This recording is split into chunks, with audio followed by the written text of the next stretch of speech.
Hi friends, I am GC Shah and I welcome you to my YouTube channel Easy English Tutorial. Today I have come with a beautiful poem, the title of which is No Men Are Foreign. It has been written by James Kirkup.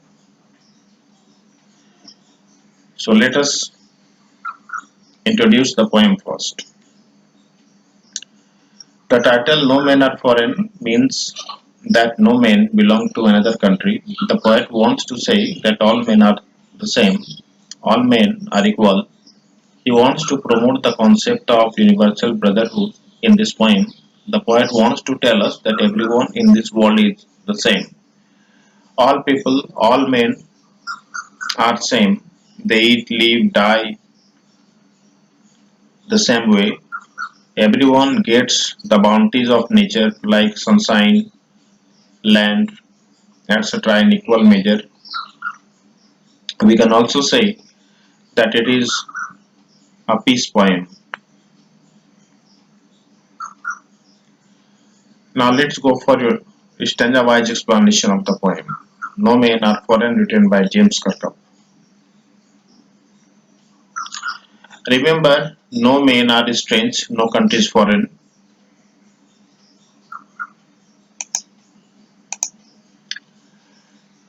Beneath all uniforms, a single body breathes, like ours.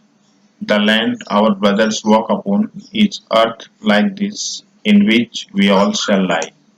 This is the first stanza.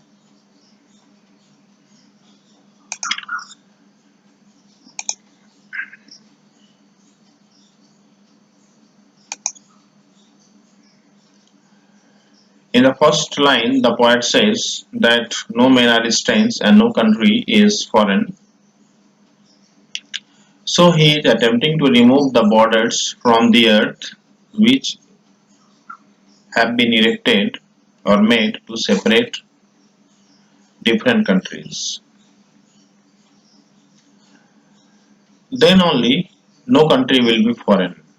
We will feel every country as our own land and there will be no borders. Everyone will be free to move around. The poet wants to say that the entire earth is one and all the people who live on this earth belong to one human race.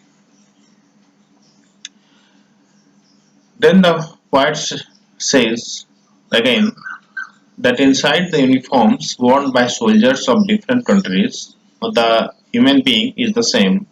God has made all of us in a similar way, all breathe in the same way.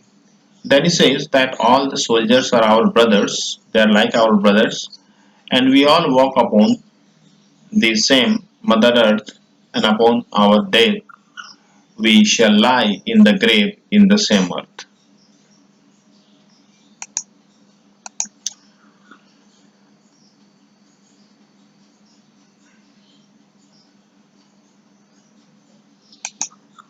Stanza 2.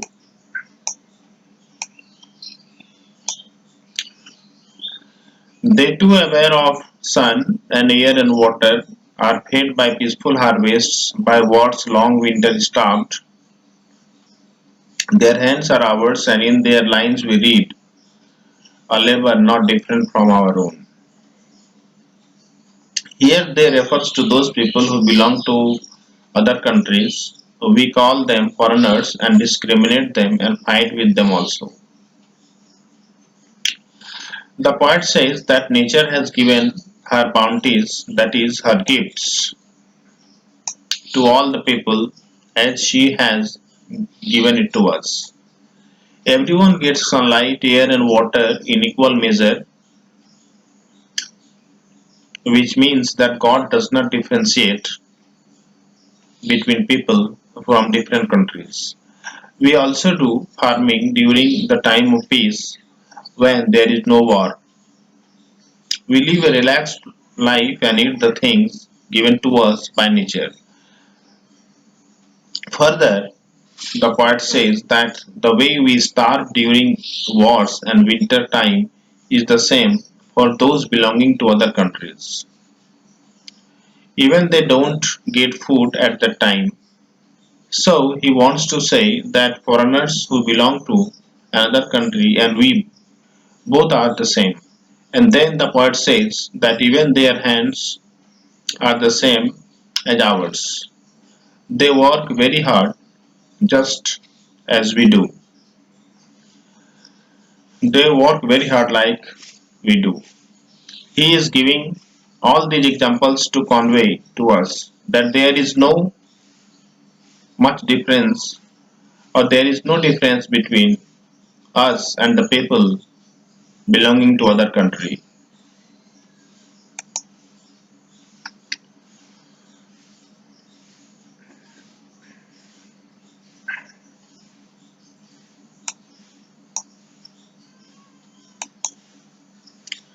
Stanza number 3.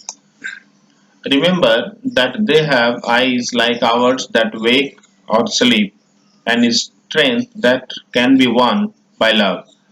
In every land is common life that all can recognize and understand. The poet says that the poet says uh,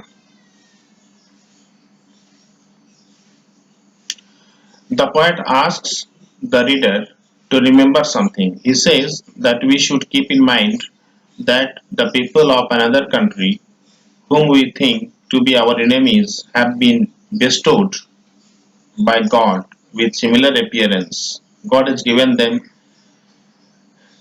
similar appearance, that is similar look like us.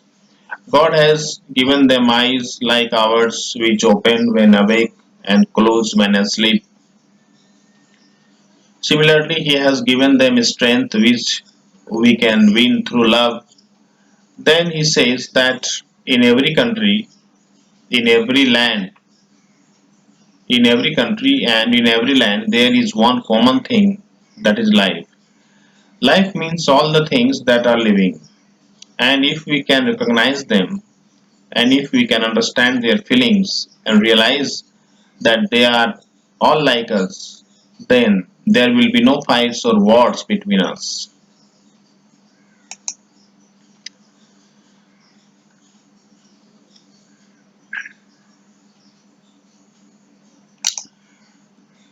Stanza 4. Let us remember whenever we are told to hate our brothers, it is ourselves that we shall dispossess, betray, condemn. Therefore, we who take arms against each other.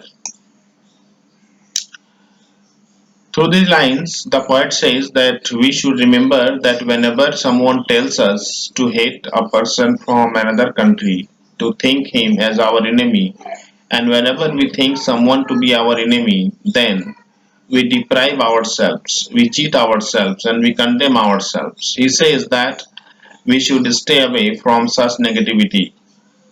We should not consider anyone to be our enemy. During a war, both the parties bear the loss, and that is why the poet says that war is not in our favor. He says that whenever we pick any weapon against someone, we should remember one thing, that is,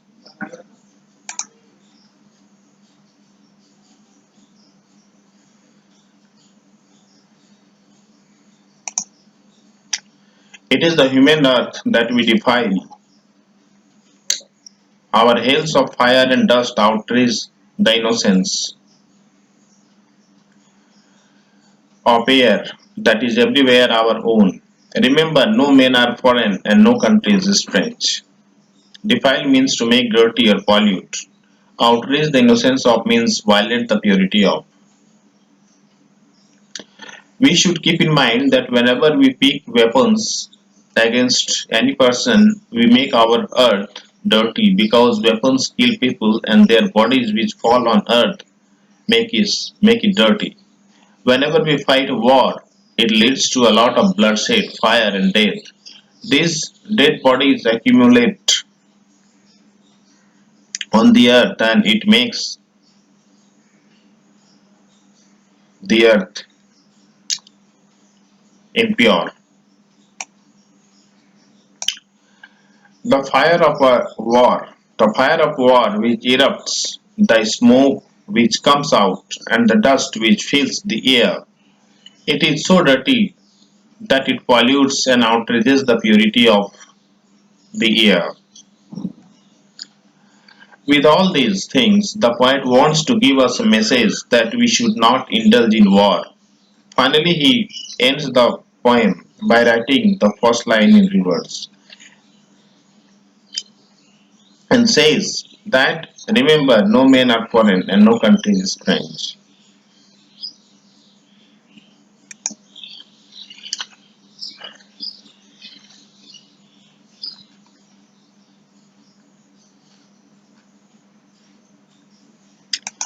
Now let's go for literary devices. First, rhyme scheme. So the entire poem is written in free verse. That is, there is no rhyming scheme in this poem. The literary devices used are as follows. First, alliteration. Alliteration is the repetition of a consonant sound in two or more closely placed words. In this poem, the instances of alliteration are body breathes, body breathes. Here, B boss sound has been repeated. Body breathes, body and be in body, and here be in breathes. So body breathes. Here is an alliteration. Then in second stanza we have another example of alliteration, that is war's winter. Here war sound has been repeated. Now metaphor. Let us see metaphor. In stanza 1, uniform refers to the military of different countries. So there is a metaphor in uniform. Okay, because it to the military of different countries. And wartime is compared to the winter season. So there is a metaphor in wartime also.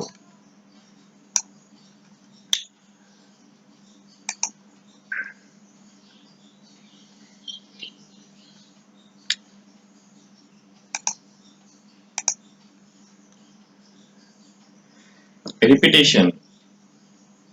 Repetition has been used in the entire poem. Remember, remember the word has been repeated 5 times in this poem. Remember, no men are strange, no country is foreign is repeated in the stanza 1 and stanza 5. Now, enjambment.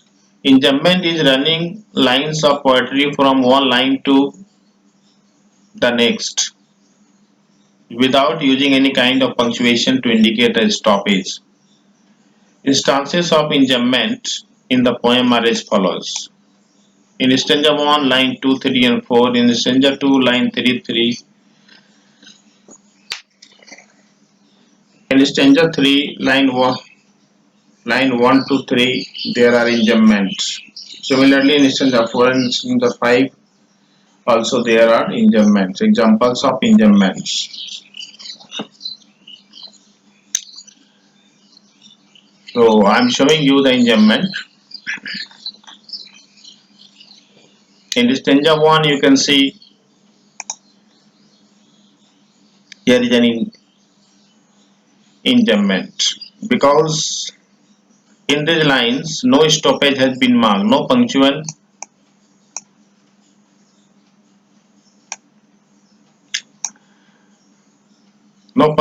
mark has been placed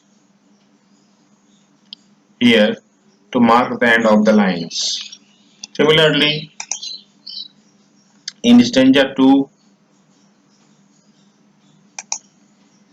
in line 3 and 4, in line 3rd, no punctuation mark has been placed to mark the end of this line.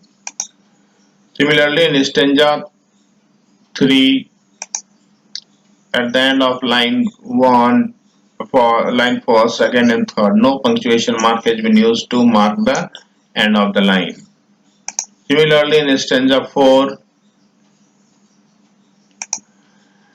no punctuation mark has been used at the end of line 4, first and second. So, enjambment has been used here also.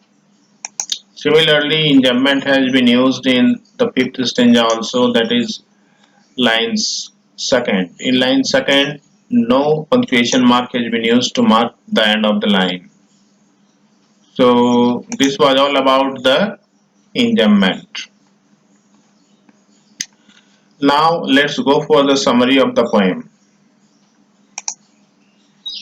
Summary of the poem. The poem No Men Are Foreign begins and ends with the same line. Remember, no men are strange, no country is foreign. As the poet wants to emphasize on the fact that all the people living on this earth are the same and that we have created distinctions or differences by erecting borders and fences, different languages, different cultures, etc. While we are alive, we walk on the same earth, and upon our death, we lie in our graves in the same earth. The poet draws another similarity that we all enjoy good food during peace and starve during war and in winter time. We all have similar hands which we use to do a lot of hard work. All of us have eyes which remain open when we are awake and close when we are asleep. The poet reminds the poet reminds us that whenever we hate someone, we cheat and hate ourselves, or we harm ourselves. Also, when we pick up weapons against someone, we pollute the earth and outrage its innocence and make it impure with the huge mounds of dead bodies strewn on it. So, friends, this was the explanation of the poem No Men Are Foreign, written by James Kirkup. I hope you will like it. So, thank you for watching the video. Please like, subscribe, and share it. Thank you very much.